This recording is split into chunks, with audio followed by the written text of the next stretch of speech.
مجد حرب، اهلا وسهلا فيك. فينا نزيد على التايتل؟ يمكن هلا صار موسم انتخابات ومرشح عن قضاء البترون بدايرة شمال الثالثة للانتخابات. خد راحتك. خد راحتك. بلشنا بالانتخابات بالتحضيرات ولا بعد؟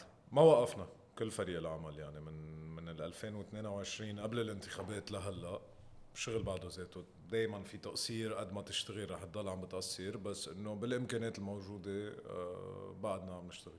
شاب مثلك مجد عم بيفوت للمرة الثانية، يعني من بعد تجربة 2022 عم نحكي اليوم عن تجربة 2026 ما قبل الانتخابات. 4 سنين ما غبت عن البترون مثل ما عم بتقلي. اليوم كشاب هيك إذا بدي أفسر للعالم نشاطك، يعني من شو بيتكون بيومياتك السياسية؟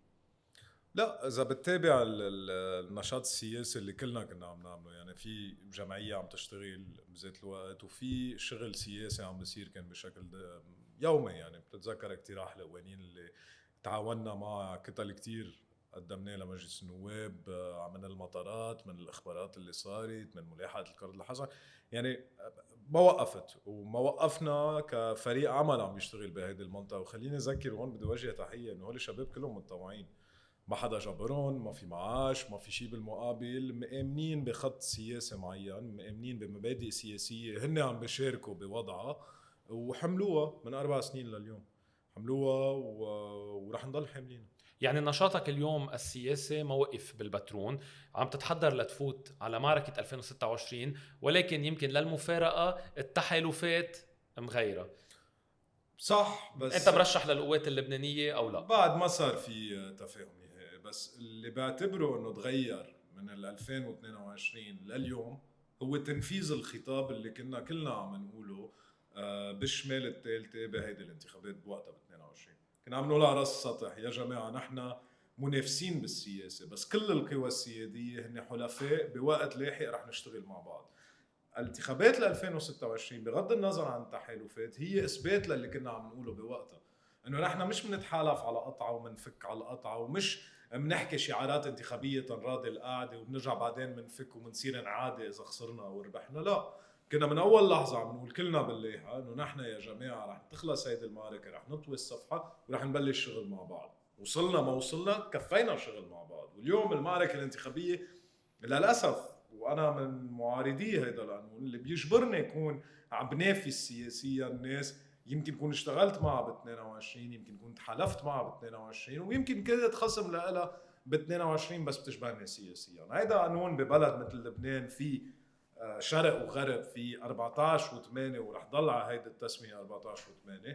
ما فيك تكون اليوم عم بتحط افريقيا بنفس الخطاب السياسي عم بيواجهوا بعض. وهيدا مشكله هيدا القانون اللي عم بيجبرنا ننافس ناس نحن وياهم بالسياسه مو حياتنا اخترنا. هيدا بالقانون، بس عنوان المعركة كأنك رجعت قلبتها 8-14. شو عنوان معركة مجد حرب بال بناء 2026؟ الدوله مثل ما كانت ب 22. يعني في ناس ضدك ما بدها تبني دولة؟ ايه اكيد.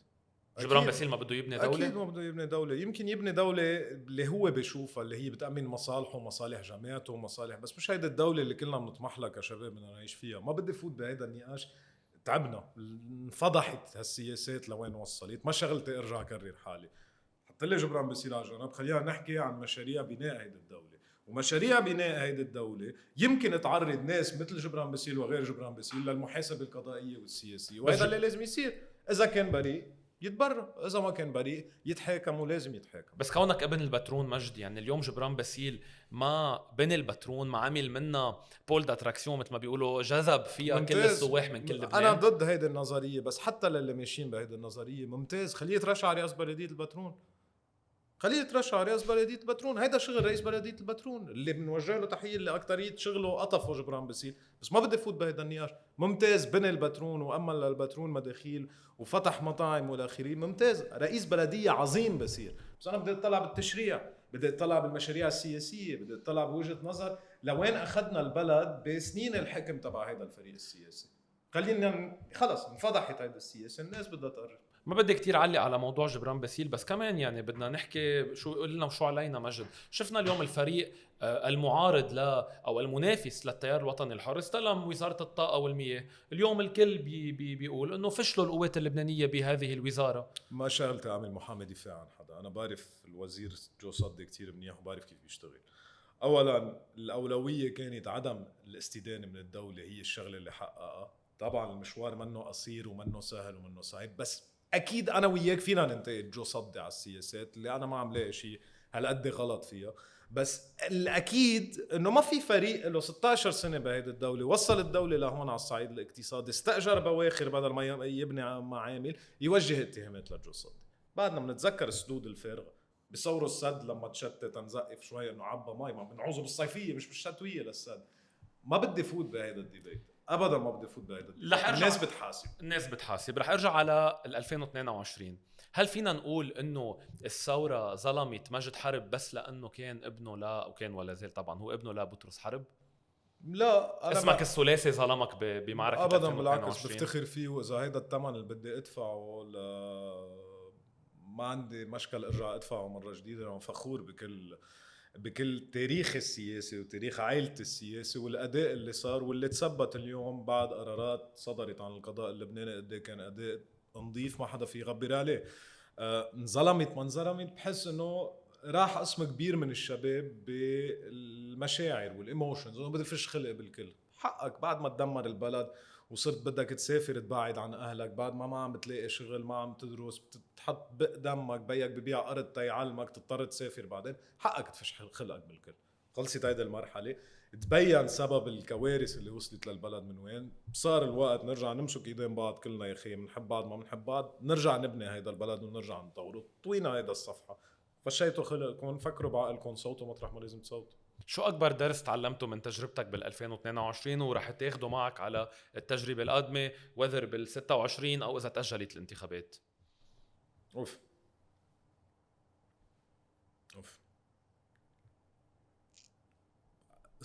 فاجأتك بالسؤال. لا فاجأتني، لانه بتعرف بترجع بتعمل تقييم لكل الانتخابات أكيد. وحددنا، يعني بقدر افوت لك بتفاصيل وين غلطنا بالحسابات وين هيك.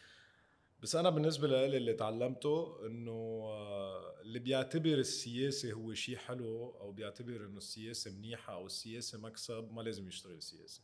اللي بيعتبر انه السياسه عبء وتقل وخطر وهول كلهم هول الناس اللي لازم يشتغلوا سياسه. لانه اذا بتشتغل سياسه تتعمل مصاري بتكون عم تغلط، اذا عم تشتغل سياسه تكسب سلطه بتكون عم تغلط، اذا عم تشتغل سياسه ما بعرف حدا يزقف لك كمان بتكون عم تغلط. بدك تشتغل تبني بلد بتطمح بأنانية. انا عم بشتغل سياسه لانه هذا البلد بدي اعيش فيه وعيش ابني فيه كرمالي قبل ما يكون كرمال حدا تاني. انت ما بيع خطابات للعالم وخبرهم انا كرمالكم، لا، عم بشتغل تيربى ابني بهذا البلد، عم بقتل حالي تيربى ابني بهذا البلد، وانا بدي ضل هون ما اقدر اسافر. ليلة اللي صدرت فيها النتائج وسقط فيها بالانتخابات، عشية اجتمعت مع فريقك، شو قلت لهم لفريقك ليلتها؟ أكيد كانوا محبطين وأكيد بيعرفوا إنه the second chance مش تاني نهار ولا تاني شهر، هي بعد 4 سنين إذا ما صار في تأجيل. كيف بتحمس هالشباب يضلون بتعرف مكملين؟ قد ما كنت قلت لهم بوقتها كان قليل عليهم، لانه برجع بقول لك من دون مقابل اشتغلوا. ما كانت متطوعين. صرنا بعتبر شهرين ما حدا كان عم بينام من هالشباب. قد ما قل لهم كان قليل عليهم، وبعتبر انه هول الشباب ما لحقت اقول لهم، لانه بذات الوقت كل ما يطلع صندوق جديد حتى لو عارفين النتيجه يرجع يفرزوا الصندوق يضبطوا الاوراق تبع الانتخابات تنرجع نحضر الداتا للانتخابات اللي جاي. بقى ما عزت اقول لهم شوفهم يرجعوا يقلوا عم بيشتغلوا بالطريقه اللي عم بيشتغلوا فيها، وهن اللي قالوا لي بشغلهم يعني. حكينا عن القانون، حكينا عن التحالفات، بس كمان بدنا نحكي عن شغله مجد كتير مهمه بلعبه البترون. هل مجد حرب هو مرشح جدي ولا رافعة لايحة بحسابات البترون؟ يعني اليوم القوات عندهم مقعد مضمون، مين ما كان المرشح. جبران باسيل يمكن كانت الظروف لعبت ضده، بس اليوم قادر يرجع يبني على السكور يلي حقه بال 2022. هل اليوم انت رافعة لايحة ولا مرشح جدي قادر تربح بالبترون؟ خلي اهل البترون هن يقرروا مين بدهم يمثلون، اي خطاب سياسي بيمثلون وينتخبوا على الاساس. شو بيمثلك عن حليفك بالقوات اذا نزلت مع القوات لنفترض؟ ابدا ما في كتير، نحن شغلتنا نزيد الناس اللي بتحكي هذا الخطاب السياسي. اكيد بدنا نختلف اوقات بالاداء، اوقات في فرق بالتشريع، اوقات في فرق بالخطاب السياسي، اوقات في فرق بفهم التاريخ من الحليف. بس لا، الخطاب السياسي نفسه كل ما كترنا اعداد اللي عم يحكوا هذا الخطاب كل ما كنا نجحنا زياده. وبعتبر انه البترون من 2005 لليوم عم بتثبت سنه ورا سنه انه بتحكي لبناني، ونحن اللي بنحكي لبناني لازم نمثل قضايا. ليه خصومك شو بيحكوا اذا مش لبناني؟ عم ترجع تردني على خصومه، لا ما حكيوا انه لبناني، بدك تميز حالك ما بالنهايه. حكيوا لبناني، حكيوا عملة وحكيوا فارسي. يعني ما بدي ارجع افتح هيدا الصفحة، بس انه ما حكيوا بس لبناني. اليوم ما بتعتبر مجد انه هالخطاب يلي انتي حزب الله وانتي ممانعه اليوم صار الكل عم بيقولوا؟ يعني اليوم عم نسمع ناس بال 2022 متحالفه مع حزب الله اليوم عم بتهاجموا. اليوم كيف بدكم ترجعوا تتميزوا مش هيك بالخطاب؟ انا ما شغلتي ارجع فوت بهذا الخطاب. نحن واجهنا لما كان لازم نواجه ولما ما كان حدا عم بيواجه. نحن وفريق سياسي طويل عريض واجهنا وعلى راس السطح وحطينا حياتنا على كف ايدنا ومشينا بحياتنا كف ايدنا. مش تيجي حدا كان مستفيد من تحالفاته مع حزب الله ينظر علينا هلا بالسياده ويجرب يقطف اللي ناس بقت دم قلبها عملته من سنين لليوم. تعتبروا لحزب الله مكسر عصا اليوم صار عند الكل؟ انا بعتبر لما توقع البقره بيكترس الاخينا. يعني حتى لو اوقات تستاهل توقع هيدي البقره، بس انه مش وقت هلا الضرب بالميت حرام. ما بقى بدي فوت بهيدا الخطاب. خلينا نحكي كيف بدنا نبني دوله، خلينا نحكي اقتصاد، خلينا نحكي قضاء، خلينا نحكي بهول القصص. ولما نرجع نحس بخطر مثل ما بنضل حاسين من وجود حزب الله، لما يطلع الشيخ نعيم يعلي اصبعه وينظر علينا، لما يطلع الايراني يقلنا لازم نقاوم عنه، هول كلهم نرجع بنعلي الصوت فيهم ولحقينا نعلي الصوت فيهم. بس صار الوقت نرجع نركز جديا على بناء الدوله. طيب بما انك حكيت عن بناء الدولة، عم نحكي عن صفحة جديدة انفتحت من سنة لليوم. بال 2025 انتخب قائد الجيش جوزيف عون للرئاسة، نواف سلام تم تسميته لرئاسة الحكومة. مش رح فوت كتير بالزواريب السياسية، بس خليني بلش من محل. هل اليوم بدنا نضل مكفيين؟ يعني دايما في هيدا الانتقاد انه دايما قائد الجيش هو المخرج. هل انتم راضيين عن قائد الجيش اليوم أنا بالرئاسة بحكي الأولى؟ عن حالي. أنا بعتبر الديمقراطية أكبر دليل فشل الديمقراطية هو لما قائد جيش يستلم رئاسة الجمهورية. وأنا بعتبر من أكبر أخطاء صارت إنه بقيت قيادة الجيش مع الموارنة. وأنا كنت من يعني بحسب الدراسة يعني وهيك التفكير السياسي كنت بفضل تروح للأقليات المسيحية بدل ما تبقى مع الموارنة. لأنه أنا ما بشكك بأداء قائد الجيش لما يصير رئيس، بس بشكك بأدائه لما يكون قائد جيش بده يراضي الكل تيعمل رئيس. هلا هيدي الحالة كانت استثناء، بس بتطلع باللي قبله واللي قبله واللي قبله في تجاوزات وفي استعمال للسلطة لنوصل للرئاسة. شيء منيح انه ما صار هلا، بس ما فينا نضمن انه ما يصير بعدين. وبعتقد هيدي مشكلة لازم لها حل جدي وسريع، لانه دايما نروح على العسكر لحل مشاكل بالسياسة هو خطأ، وهو دليل عدم صحة بالديمقراطية. ما بنلاقيها بالدول المتحضرة. بتلاقيه عم بيراعي كتير حزب الله والشيعة هو دور رئيس الجمهورية. جو ما بدي أظلم هون، وأنا لا أكتر المنتقدين لما لازم ننتقد. دور رئيس الجمهورية حكم، لا دوره يكون معي بس لا دوره يكون ضدي.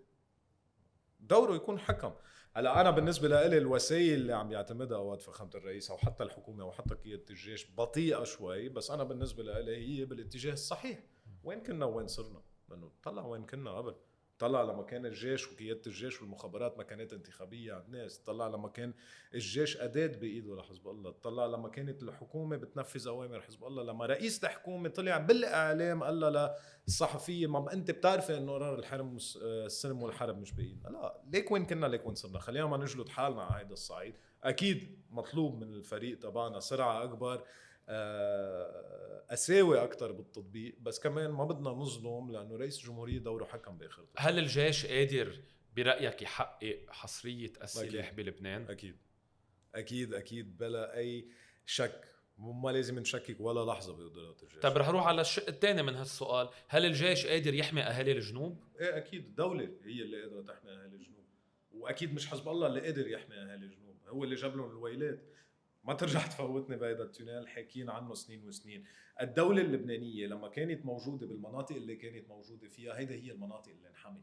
مطار بيروت بنص الضاحية بعيد 20 متر من مطرح 20 كيلو أو 2 كيلومتر من مطرح ما كان حسن نصر الله موجود، ما انضرب عليه رصاصة. ليش؟ لأنه الدولة اللبنانية كانت مسيطرة عليه. بينما كل كوخ كان مسيطر عليه حدا من حزب الله، كل تونيل مسيطر عليه حدا من حزب الله، وكل مستشفى مسيطرين عليها اتدمرت.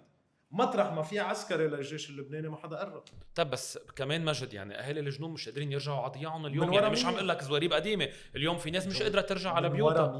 من ورا مين بيوتها تدمرت؟ من ورا اي وعود هول الناس حملوا حالهم وبقيوا بجنوب؟ من ورا وعود مين؟ مش الدوله اللبنانيه. الدولة اللبنانية ما قالت لهم أنا بدي كب إسرائيل بالبحر، ما لازم، خلص واضحة الصورة، واضحة الصورة. المشكلة إنه إذا بده يطلع هيدا الخطاب منا ومن الناس اللي مثلنا كل مرة بيقولوا أنتوا عم تتهجموا علينا، أخي رح نسكت. طلعوا بهالمراية، طلعوا بقياداتكم شو عملت فيكم، وتعالوا خبرونا إذا بدكم تبنوا دولة معنا ولا بدكم تضلكم أزلام إيران اللي أخذتكم على الموت. طب بس حزب الله اليوم تدمر، يعني عم نحكي اليوم عن ترسانته العسكرية، جنوب الليطاني تدمرت، إسرائيل مكفية باعتداءاتها، شفراني معي جنوب مكفية الليطاني، بالاحتلالات. شفراني معك جنوب الليطاني. لا طبعا جنوب الليطاني في ناس مش قادرة ترجع على بيتها، انت لا قادرة انا تسرب معك على بيتها. ببناء الدولة جنوب الليطاني إذا وجود سلاح جنوب الليطاني. أنا بهمني السلاح اللي موجود بعاصمة القرار، أنا بهمني السلاح اللي موجود حول السرايا الحكومة اللي بهدد فيها، أنا بهمني السلاح اللي موجود ببيروت، اللي كان موجود على المرفأ، اللي كان موجود بالمطار. أنا هول اللي بهموني أكثر من جنوب الليطاني. تسليم سلاح جنوب الليطاني هو خدمة للإسرائيل، تركه شمال الليطاني هو تدمير للدولة اللبنانية وخدمة تانية للإسرائيل. بتأمن إنه الدبلوماسية بتقدر تساعد بهيدا الاتجاه، بتقدر تحل. أكيد طلع بمصر، طلع بالأردن، طلع بالدول العربية كلها اللي عملت هيدا الحلول، طلع بالإمارات اليوم بالمبالغ الهائلة اللي عم تروح وتجي بين هول البلدين. في اقتصاد ب 400 مليار دولار على حدودك، قاعدين عم نتفرج عليه ونقول له بدي اقتلك وانا خبز ما معي طعم اولادي. خلص ما شغلتي ارجع عيد هذا الخطاب، وما بدي ارجع فوت بهذا النقاش، قلناه كتير. صار اليوم وقت بيئة حزب الله تقول لهم لقيادات حزب الله هذا الخطاب، مش انا. بما انه عم نحكي عن العهد، حكينا عن الرئيس، عن رئيس الجمهورية، بدي احكي عن رئيس الحكومة. اليوم شو تقييمك لحكومة الرئيس نواف سلام، باستثناء يمكن القرارين يلي صدروا رح نحكي عنهم هلا بعد شوي؟ رائع صدقني. كانت وهون عم نحكيها هيك بالعربي المشبرح، كنت نقزان. انا سمعته للرئيس سلام مرة بمقابلة، حسيت انه تدوير زوايا والى اخره، يساري يمكن كمان بالاول اجى بصبغه، يمكن قالوا عنه يساري، بس وصلت لمحل بعدين طلعت بالممارسه، طلعت بالصلابه اللي عنده اياها الزلمه، سكتني بالاداء. يعني ما عندي شيء اقوله غير انه اداء ممتاز. عندي كتير ملاحظات على قسم من الوزراء على ادائهم، على مخالفتهم للقانون، بس بتطلع بالحكومه ككل، كبيان وزاري، كتطبيق الاشياء اللي لها علاقه بالسياده، ترفع لهم. اذا انتخبت نائب ترجع بتسمي نواف سلام على رئاسه الحكومه؟ اكيد وحسب بقيه تشكيل. طبعا بس انا بحكي اليوم هلا اذا اليوم هلا طلعت نائب، بعد ساعتين طالع بعبده تسمي رئيس حكومه. اكيد حسب التكتل والاخره. طبعا بس انا بالنسبه لي كمان حرب هلا اكيد.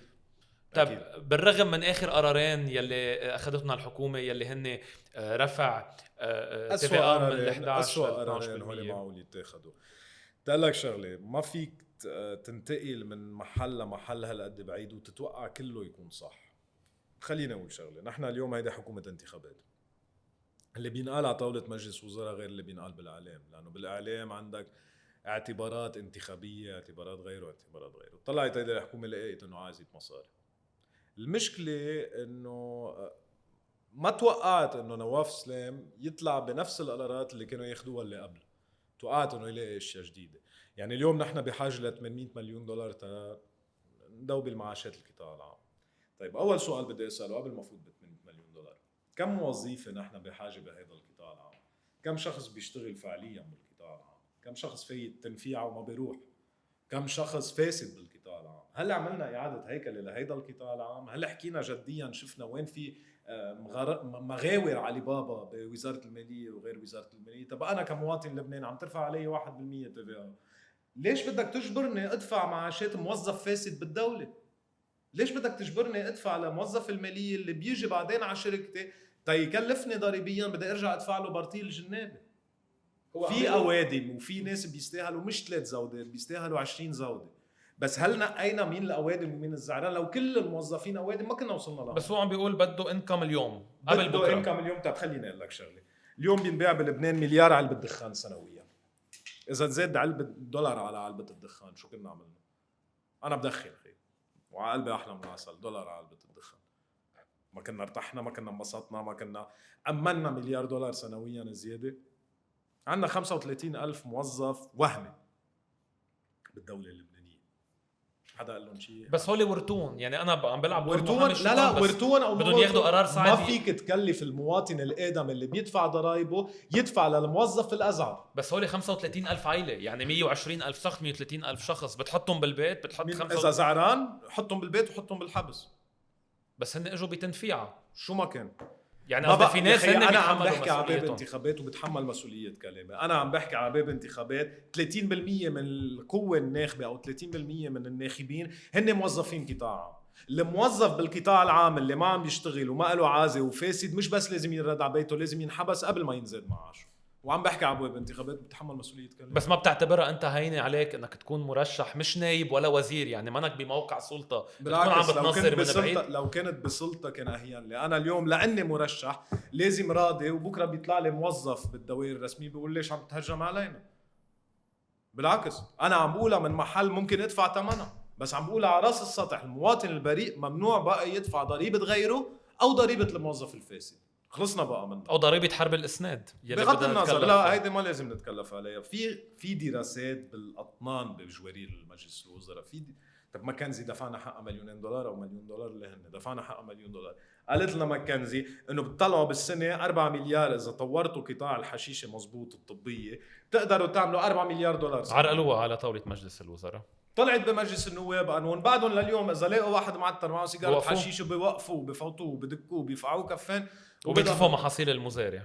ما هيدا المشكله اللي عندنا. هيدا التقصير اللي صاير. ما لازم المواطن يدفع حقه، لازم الدولة تشتغل مرة واثنين وثلاثة أكتر من ما عم تشتغل هلأ تتأمن الحقوق وتشيل التراكمات اللي صارت قبل. حكينا عن القرارات إذا بدنا نقول هيك البشعة اللي أخذتهم الحكومة. شو أكتر قرار صائب أخذته حكومة الرئيس نواف سلام؟ حصر السلاح بكروده. برأيك فيهم يحققوه عن جد؟ يعني عم برجع أسأل السؤال مرة تانية. ما فيهم ما يحققوه. بقى عندهم القدرة. أكيد عندهم القدرة. ما بقى فيهم ما يحققوه. ما بقى فينا نعيش ببلد هذا الشيء غير محقق. ما بقى فينا. بس ما بننكر كمان انه كان حزب الله قبل 2000 حرر الاراضي المحتله، يعني خلص دوره. بس بعد 2000 من 2005 لليوم ما حرر غير نحن. ما ضرب حدا غير اللبنانيين. بس كيف قادرين كدوله نطمنوا نحن لحزب الله ونطمن الجنوبيين؟ نسيلي حزب الله بتعتبره عمل شيء. الجنوبيين اليوم كيف انا بدي اقول بدي الجنوبيين يتطلعوا بالمناطق اللي كانت خاضعه للدوله اللبنانيه. بده يقول لي نحن بالجنوب وانت بالشمال. تبرماش منا بالجنوب، دير قبل منا بالجنوب، زحله منا بالبقاع، القاع منا على الحدود. خلينا نروح على مناطق غير طوائف. عند الدروز ما كان عندنا هيدي المشكله. ما يقعدوا يعملوا لي اياها طائفيه. طلعوا بالدول اللي ما فيها منظمات ارهابيه فاتحه على حسابها، بالضيعه اللي ما فيها تونيلات تحت الارض. شوفوا اذا انضرب كف فيها. بس اذا القرار اقليمي مجد، نحن اليوم شو فينا نعمل؟ لا ما في يكون زلمه الدول الاقليميه وقول لا مش الحق علي سوري الحق عليك. اقرب شيء بلبنان جو صاير هلا هي رجعنا على عهد السفارات. شيء مقرف. شيء يعني انا عم بعيشها وشيء بقرف من كل الميلات. انه شو خبريه ابو عمر هينه تطلع انه ايه بنحكي انه وضع اقليمي تنشيل المسؤوليه عن الدوله اللبنانيه، بس بنطلع بالقاده اللبنانيين كيف ماشي الزحف عندهم على كل السفارات. انت من القليل يلي حولوا المعركه بوجه حزب الله من معركه سياسيه لمعركه قضائيه. فيك تخبرني شوي عن المعركه القضائيه اللي خطها بوجه القرض الحسن؟ هي كانت معركة قضائية عميلتين وما كنت لوحدي، وكان في ناس محامين أبطال بضل أذكرهم لهم بيستاهلوا ينذكروا لهم. بوقتها كانت كل الناس تخاف وبقيوا ماشيين. هيدي المعركة عملناها نحن بوقتها مش بس بوجه حزب الله، لأنه أولاً تنفرجي قديش وقح هيدا التنظيم إنه عم بيعملها عينك يا تاجر، ما حتى عم بيجرب يلوفك أو يتخبى، عم بيعملها على راس السطح. بس كانت معركة بوجه القضاء إنه يا جماعة أنتم مش شايفين، مش قاشعين انه في بنك فاتح على حسابه، مش قاشعين انه في ادويه ايرانيه عم بفوتوها تيسمموا اللبنانيين او تيجربوها فينا. يعني فهمنا حزب الله بقاتل باسم ايران، بس ضروري تحولوا الشعب اللبناني لجرادين بالمختبرات الايرانيه يجربوا ادويتهم فينا. هيدا اللي كانوا عم يعملوه. والصرخه تبعنا ما كانت بس بوجه حزب الله، لانه كل العالم بتعرف انه حزب الله مش ناطره مجد حرب او علي كيرلس او امين بشير تيقولوا له انه حزب الله عم ببيض اموال او معه سلاح او عم بيهرب لا كل العالم الترجري الامريكاني طلع وعلى راس بيان السطح يعني بس نحن بحاجه ما يطلع حدا بالقضاء اللبناني او حتى بالعالم كله يقولوا لنا تمام راجعوا القضاء عندكم، رجعنا القضاء عندهم وضبونهم بالجواري. الفضيحه الكبرى ما كانت انه حزب الله عم يخالف، كانت انه القضاء متواطئ، وهذا اللي نجحنا انه نثبته. هيدي المعركة القضائية اليوم فينا نتأمل مثلا بعد سنين نشوف مسؤولين لحزب الله بالسجون مثلا عم بيتحاسبوا على زج لبنان بحروب ما له دخل فيها، وقفت على هاي بالاغتيالات السياسية بتكفي واحدة بيكون وصل لي حقي. 4 آب في أمل بعد 6 سنين 4 آب مع حكومة جديدة رئيس جديد. ما له عليها لا الحكومة الجديدة ولا الرئيس الجديد، له عليها قاضي لازم يعمل شغله على أكمل وجه. إذا بده يطلع القرار الظني بكرة إنه وزير نسي يبلغ المخابرات أو المخابرات نسيت تبلغ ما بعرف مين، بعتبر إنه الضحايا بيكونوا ماتوا مرتين. لازم يطلع القرار من وين اجوا هولي، شو اللي ادى لهيدا الانفجار، هل كان في سلاح، مين جاب الباخره، كيف كانوا عم يستعملوا هيدا الباخره. هول القرارات كلها لازم تطلع. ايش فرقني معي اذا غازي زعيتر بعت له لعلي حسن خليل او يوسف فنية، هول تفاصيل. ما بكون زعلان اذا بشوف اسم منهم محبوس، بس انه هول تفاصيل. في كتير ملفات علقانة بالقضاء، أي أكتر ملف بيعز على قلبك إنه يوصل أو نوصل كلنا لخواتيمه السعيدة ويصير في محاسبة فعلية للمجرم والمرتكب؟ بتعرف في ملف درسته لأنه جيت كنت عم بعمل ستاج وعم بطلع على الملفات بالمكتب، هو ملف سامر حنا. ملف سامر حنا إذا بتقرأ مجريات التحقيق لوحدة فضيحة. يعني أنا رح أعطيك مجريات التحقيق، نسيلي كل اللي صار بالجريمة الكبرى اللي صارت وهيدا كل الناس بتعرفهم. بس أنت بتعرف إنه في زلمة قتل ضابط بالجيش اللبناني، فات على محكمة عسكرية، القضاة فيها هن ضباط زملاء لهيدا الضابط اللي قتلوه، ظهروا لأنه حزب الله وصف فيه ب6 أشهر. 6 أشهر قاتل ضابط بالجيش اللبناني عادمه بقلب طيارته، ظهر ب6 أشهر. أنا الخواتيم السعيدة هي مش بس إنه ندين حزب الله بهذا الموضوع، إنه شوف القضاة اللي حكموا هيك محبوسين. أنا هيك بعتبر إنه بلشت تنبنى الدولة. هي هون بعتبر إنه جديا بلشت تنبنى الدولة. بلشت تنبنى الدولة لما نكتشف مزبوط شو في بملف بيير جميل، شو في بملف جبران توين اللي هن ملفات بعرفهم كتير منيح، هاشم السلمان اللي بعرف له ملف وصورة الزلمة اللي قاتله موجودة مع الأجهزة وموجودة مع القضاء. ليه ما تحركوا الأجهزة بوقتها؟ قرار سياسي. قرار سياسي، وبعتبر إنه السلطة القضائية اللي مفروض تكون مستقلة هي شريكة بعدم التحرك. عندك ثقة بالقضاء اليوم؟ عندي ثقة ببعض القضاة، وصدقني ما بعرف كيف بعضهم صامدين بهالعدلية. عندي ثقة كبيرة ببعض القضاة. شغلتي وعملتي بضل قاسي بهذا الموضوع لأنه بعتبر بداية بناء الدولة هي هونيك. عندي ثقة بقسم كبير من القضاة، عندي ثقة بقسم كبير من القضاة اللي ما زاروا العهد السابق تيوصلوا لمراكز معينة. هولي قضاة دفعوا ثمن استقلاليتهم وطبقوا فعليا استقلالية السلطة القضائية، هولي اللي لازم يوصلوا. عندك امل بعد بلبنان مجدي؟ يعني حضرتك شاب اليوم، يعني بدي انهي هالمقابله بشق الشباب. طيب اليوم عنا برين درين بعدنا عم نعيشه لليوم، كيف بدنا نقلب هالبرين درين لبرين جين؟ يعني كيف بدنا نرد هدول الشباب على لبنان يحلموا يأسسوا بلبنان، يحلموا يكبروا بلبنان، يعملوا عائله بلبنان، يختيروا بلبنان؟ كيف بدنا نردهم هول على البلد كونك شاب وعندك نضال سياسي؟ بدنا بس ما نعرق لهم طموحهم. طلع شو عم يعملوا برا، طلع شو عم يعملوا برا. جو إذا بدك تأسس شركة اليوم بالدولة اللبنانية بدك تنزل على المالية، بدك تبرطي الموظف الدولي، بدك تبرطي الموظف المالية، بدك تبرطي السجل التجاري تتعمل شركة اللي هي مفروض توظف فيها. تتوظف فيها بدك تروح على الضمان تبرطل، تتعمل هيك بدك تروح على المالية تبرطل. لك إذا بدك تدفع ضرائبك أنت تكون مواطن صالح تدفع ضرائبك بدك تبرطل. طب ما هول الناس طبيعي واحد ينزل على هالمزرعة اللي اسمها دواير بالدولة اللبنانية بده يضب أغراضه ويفل طبيعي. خليني اقول بشغله وعن جد بكل صراحه، عم بشتغل سياسي لسبب اناني لانه اذا ما قتلنا كرمال بلدنا ما بدي فل. عم بقاتل وعم بشتغل سياسي لانه بدي ابقى هون، عم بقاتل كرمال ربي ابني هون، عم بقاتل تاعمل عائلتي هون. وكل يوم نبقى بهيدا البلد هو حرب مع نفسنا، مع عيالنا، مع عقلنا. انه ما في حدا بكامل عقله قاعد ببلد بعده مثل لبنان. ما في شيء معلقنا بهيدا البلد غير عاطفتنا. شي مره فكرت تهاجر؟ اكيد. وليه ما عملتها؟ ما بعرف. ما بعرف قلة عقل اوقات بقول، بس برجع بقول لك ما في شيء غير العاطفه بتعلقنا ببلدنا. اخر سؤال مجد، يعني لا سمح الله سقطت بالانتخابات، بتكون هيدي تاني دورة عم تسقطها، هل ممكن تؤدي لعزوفك عن العمل السياسي، ولا مجد حرب مصمم انه يكفي بالسياسة بالرغم من النتيجة؟ ما راح اصوت، ما راح اصوت. ثقتي كبيره باهلي بقضاء البترول، جاي لي شو بتقولوا لاهالي ثقتي قضاء كبيره البترول؟ فيكم. الشمس طالعه والناس شايفه.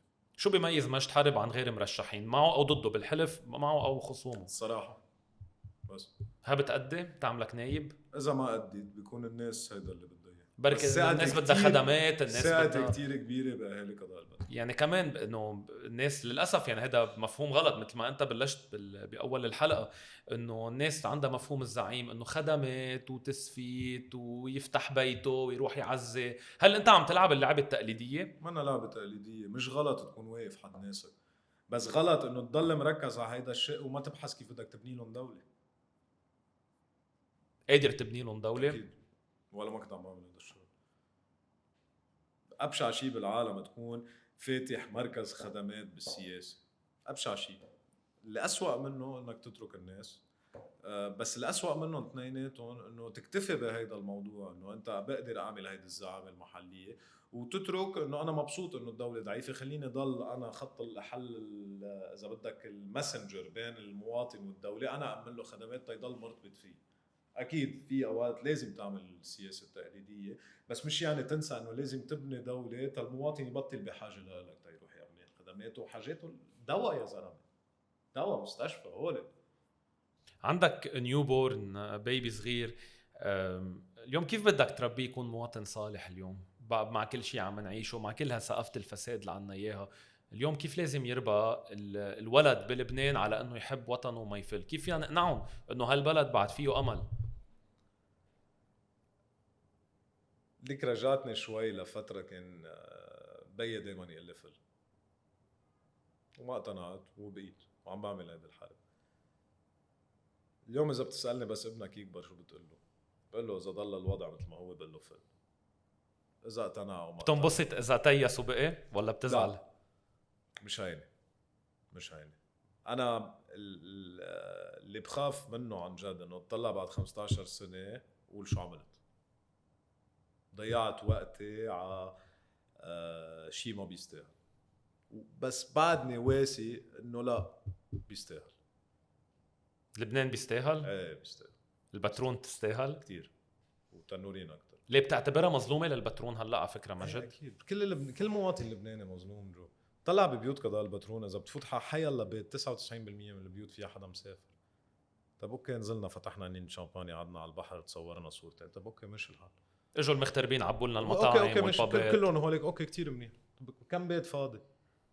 كم بيت فيه ولد؟ كم ام عم تبكي على كل عيد لما يجي ابنها؟ كم تلميذ عم بعيد على سكايب مع اهله ومش قادر يكون معهم؟ كم ليله الكهرباء مقطوعه؟ كم مستشفى محترق دينه بقضاء البترون، من مستشفى تنورين لمستشفى البترون صاروا تككين. وهالمغتربين عم نحرمهم من حق الاقتراع يعني. كمان بتضرك هيدي؟ عندك ناس بالاغتراب؟ ما بتضرني انا يعني. نسيلي قصه المغتربين شوي، موقف واضح ضروري ينتخبوا منهم اجي بكل الخطاب السياسي. الفضيحه الكبيره اللي ما حدا عم بيعلق عليها انه تحول مجلس النواب من مجلس بيمثل الشعب اللبناني لدكانه تابعه لرئيس مجلس النواب. قانون معجل مكرر ما بينحط على جدول الاعمال، هو اكبر كارثه دستوريه قطعها هذا البلد. هو اكبر دليل انه رئيس مجلس النواب مفكر هذا المجلس مؤسسه بيت بيو. اكبر دليل على هذا الشيء. وبعتبر انه اول شغله بدي اعملها واول اقتراح قانون بدي اقدمه هو وضع سلطه رقابيه على رئيس مجلس النواب ويبطل فاتح الدكانه على حسابه. يا اخي في 128 نايب بيمثلوا 6 مليون لبناني، قرر واحد يقفل باب هالمجلس. بس شو قادرين تعملوا على ارض الواقع؟ بتعدل القانون، بتعدل النظام الداخلي، بتحط سلطه رقابيه على رئيس بوجوده لا بتحط بدك تفتح المجلس بتحط 10 قوانين معجل مكرر، تعديل النظام الداخلي لمجلس النواب، اعطاء صلاحيه لمجلس شورى الدوله لمراقبه قرارات رئيس مجلس النواب، 100,000 شغله فيك تحطها. عندي 20 قانون قادرين نحطهم، بس اخرتها مش هو لازم يدرجهم على جدول اعمال الجلسه؟ يا بيدرجهم يا بيتعرقل المجلس النواب اللي هو فخر له، بده يدرجهم مش عزوقهم، يروح على اللجان سنه 2 3 ما راح يضل الظلم على طول.